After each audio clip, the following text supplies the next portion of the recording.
Paul Kohler. Thank you, Madam Deputy Chair. We are pleased this provision maintains the ability of those with Category B driving licences to drive zero-emission vehicles up to certain weight thresholds. As has been noted, this instrument also reduces the scope of eligible vehicles from alternatively fuelled to zero-emission. Now, although alternatively fuelled vehicles produce less CO2 than petrol and diesel vehicles, they still do produce CO2. As these vehicles do not therefore meet the cross-party consensus that all new cars and vans should be zero-emission by 2035, we therefore support this restriction to zero-emission vehicles. However, we again remind the government that more needs to be done to ensure EV charging infrastructure is in place. It's no good for people to be able to drive electric vehicles if they are unable to charge them. In addition to improving our EV charging infrastructure, we're also supportive of other incentives, such as restoring the plug-in grant. However, at this point, we need convincing, not that we might not be convinced, but we need convincing that removing the 5 hours training requirement, also contained within this instrument, is a good idea. Incentives should not come at the cost of reduced safety. And if a 5-hour training requirement was thought necessary in 1999, I'd like the Minister to explain why it is no longer required. Thank you. Minister. Well, thank you, Madam Deputy Speaker. I'd like to thank honourable members for consideration of this order. Oh, I'm sorry. I'm sure the Minister meant to say with leave of the House. Do forgive me, Madam Deputy Speaker. I'd like to thank honourable members for their consideration of this order, and I will respond briefly to the points raised. The honourable member opposite said he was brief, he got the cheer, and then he went on to his favourite subject for just a little while of synthetically fuelled cars. We know he has one. I think that was... I think Churchill famously said from this dispatch box that a fanatic is someone who can't change the mind and won't change the subject. But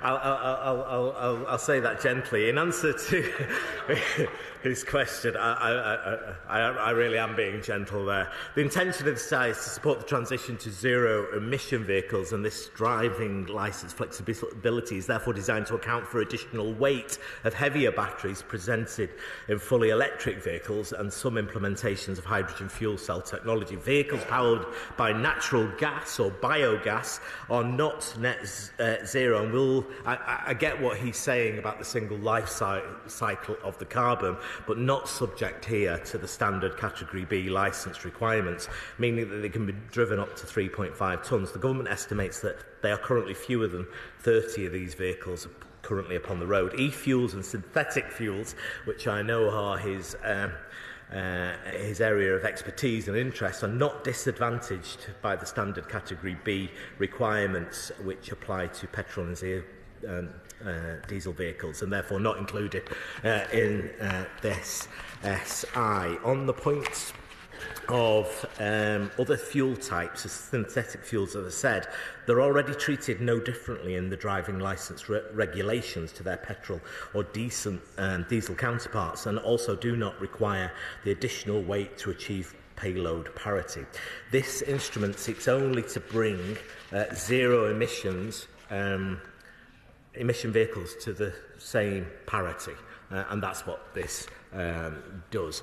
To the member of Raleigh and Witchford, I am not sure about his issue on the driving licence. He's not in his seat at the moment, but I'll undertake to write to him to do that.